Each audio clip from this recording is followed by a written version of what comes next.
조선왕조실록, 우리는 그저 역사의 팩트만을 담은 딱딱하고 건조한 기록이라고 생각하기 쉽지 않으신가요?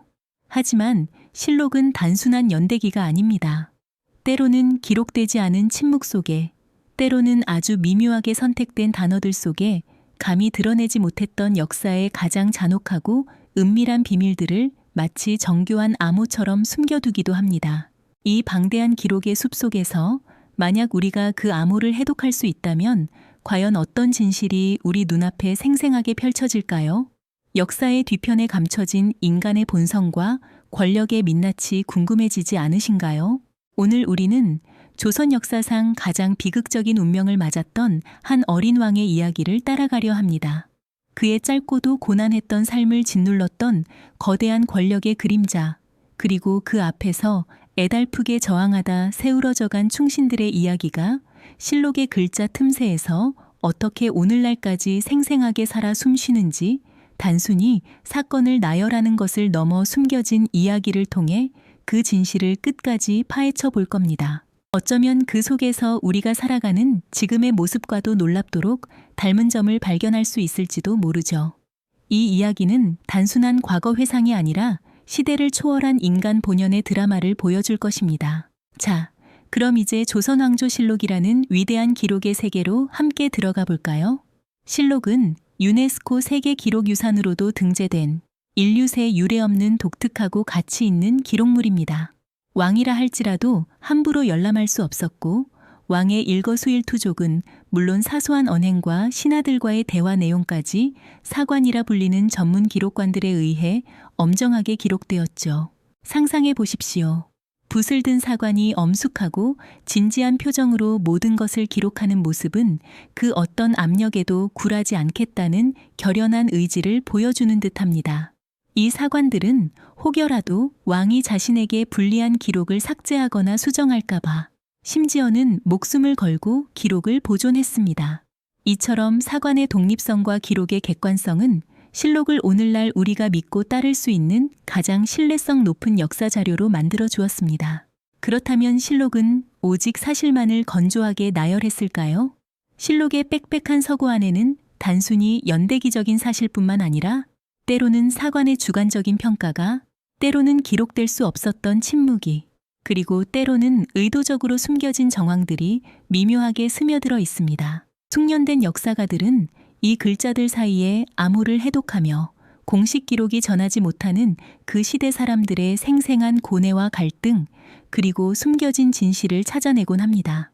마치 고고학자가 유물 속에서 과거의 삶을 재구성하듯 역사가들은 실록의 문장 하나하나에서 시대의 숨결을 읽어내는 것이죠. 오늘 우리가 해독할 암호의 중심에는 조선의 6번째 임금 단종이 있습니다. 그는 문종의 외아들로 태어나 불과 12살의 어린 나이에 왕위에 오르게 되죠. 어쩌면 그의 운명은 태어날 때부터 비극을 예고했던 것일지도 모릅니다. 단종의 할아버지인 세종대왕은 조선의 황금기를 이끌었지만 그의 아들인 문종은 병약하여 재위 기간이 채 2년 3개월밖에 되지 않았습니다. 짧은 재위 기간 동안 문종은 어린 세자의 앞날을 늘 걱정하며 밤잠을 설쳤다고 실록은 전하고 있습니다. 문종은 세상을 떠나기 전 어린 아들 단종의 앞날을 걱정하며 영의정 황보인, 좌의정 김종서 등 당대 최고의 원로 대신들에게 단종을 잘 보필해달라는 간곡하고 애틋한 유언을 남겼습니다. 이들은 고명대신이라 불리며 어린 왕의 든든한 보호자가 되어줄 것으로 기대되었죠. 하지만 어린 왕이 즉위했다는 것은 곧 권력의 공백을 의미하기도 했습니다. 왕실의 어른이 부재하고 오랜 기간 축적된 신하들의 힘이 강해지는 불안정한 정국이 시작되었음을 알리는 신호탄이었습니다. 마치 거대한 배의 선장이 갑자기 사라지고 여러 항해사들이 각자의 방향으로 키를 잡으려는 듯한 혼란스러운 상황이었죠. 용상에 앉아있는 어린 단종의 모습은 어떠했을까요? 아마도 그는 수많은 대신들 앞에서 위태롭게 앉아 있었을 겁니다. 그의 맑은 눈빛 뒤에는 예측할 수 없는 미래에 대한 두려움과 함께 막중한 책임감이 교차했을 테죠. 궁궐은 겉으로는 평온해 보였지만 그 속에서는 권력을 향한 은밀한 암투가 서서히 시작되고 있었습니다. 그리고 그의 등 뒤로는 어린 왕의 연약함을 기회 삼아 왕위를 탐하는 대신들의 그림자가 점점 더 짙게 드리워지고 있었습니다. 이 그림자는 단순한 어둠이 아니라 탐욕과 야망으로 가득 찬 불길한 기운을 품고 있었죠. 바로 이 시기가 조선왕조실록 속에 감춰진 단종의 비극적인 운명이 시작되는 결정적인 전환점이었습니다. 우리는 이제 그 첫 번째 암호를 풀어낼 준비를 해야 할 것 같습니다. 우리는 어린 왕 단종의 등 뒤로 드리워진 불길한 그림자를 이야기하며 지난 시간을 마무리했죠. 이제 그 그림자가 어떤 형체를 띠고 어떻게 어린 왕을 덮쳐왔는지 실록의 암호를 통해 더욱 깊이 들여다볼 차례입니다.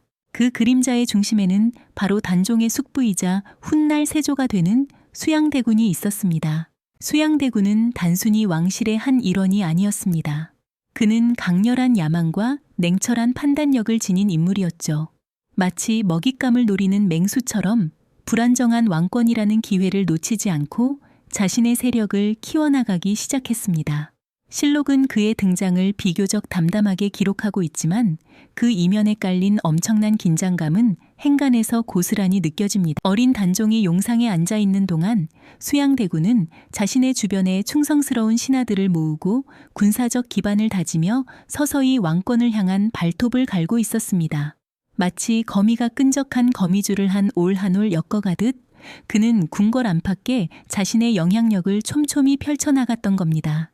단종을 보필하던 대신들, 즉 김종서와 황보인 같은 원로 재상들은 이러한 움직임을 간파하고 어린 왕을 지키려 애썼습니다. 하지만 오랜 세월 동안 권력의 정점에 서 있던 그들의 힘은 새로운 판을 짜려는 수양대군의 젊고 거침없는 야망 앞에서는 점차 위태로워질 수밖에 없었죠. 마치 낡은 성벽이 거센 폭풍 앞에서 흔들리는 모습과 같았습니다. 실록은 이들의 갈등을 직접적으로 묘사하기보다는 대신들의 상소문이나 왕의 교지 같은 간접적인 기록을 통해 그 미묘한 신경전을 보여줍니다. 왕권을 둘러싼 팽팽한 줄다리기가 궁궐 깊숙한 곳에서 은밀하게 진행되고 있었던 거죠. 그리고 마침내 그 긴장감이 폭발하는 사건이 일어납니다. 바로 계유정난입니다. 치아 53년 10월 수양대군은 김종서와 황보인을 비롯한 반대 세력을 제거하기 위해 무장 병력을 동원, 피해 숙청을 감행했습니다. 실록에는 이 사건이 수양대군이 역모를 일으킨 김종서 등을 토벌했다고 비교적 간단하게 기록되어 있습니다. 하지만 이 간략한 문장 속에는 칼날이 번뜩이고 피가 낭자했던 그날 밤의 참혹함과 어린 단종이 겪었을 공포가 고스란히 숨겨져 있지 않을까요? 궁궐은 순식간에 아수라장이 되었고 어린 왕은 자신의 눈앞에서 벌어지는 참극을 속수무책으로 지켜봐야 했을 겁니다. 계유정난 이후 단종의 상황은 더욱 위태로워졌습니다. 그는 명목상 왕의 자리를 유지하고 있었지만 사실상 모든 권력은 수양대군의 손아귀에 들어간 상태였죠. 마치 껍데기만 남은 빈 껍질처럼 어린 왕은 궁궐이라는 거대한 새장 안에 갇히게 됩니다. 그의 주변에는 수양대군에게 충성하는 이들만이 남아 있었고 단종은 고독 속에서 점점 더 깊은 무력감을 느꼈을 겁니다. 실록은 이 시기의 단종을 병이 깊어 정사를 돌보지 못했다거나 수양대군에게 모든 일을 위임했다는 식으로 기록하며 그의 고립된 상황을 암시합니다. 이는 단순한 병약함이 아니라 권력에 의해 강요된 무기력이었음을 우리는 실록의 암호를 통해 짐작할 수 있는 것이죠. 어린 왕의 맑은 눈빛 속에서 희망의 불꽃은 점차 꺼져갔을 겁니다.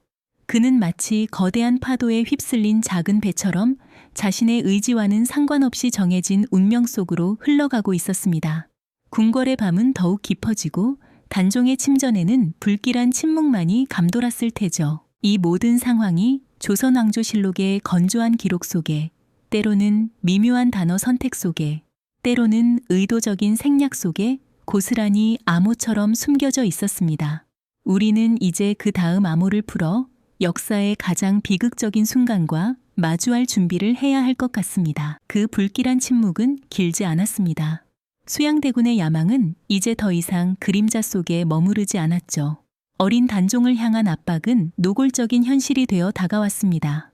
마침내 채암색 55년 윤 6월의 어느 날, 역사는 가장 비정한 기록을 남기게 됩니다. 형식적인 절차를 거쳐 단종은 왕위에서 물러나야 했고 그 자리는 숙부인 수양대군 곧 세조에게 돌아갔습니다.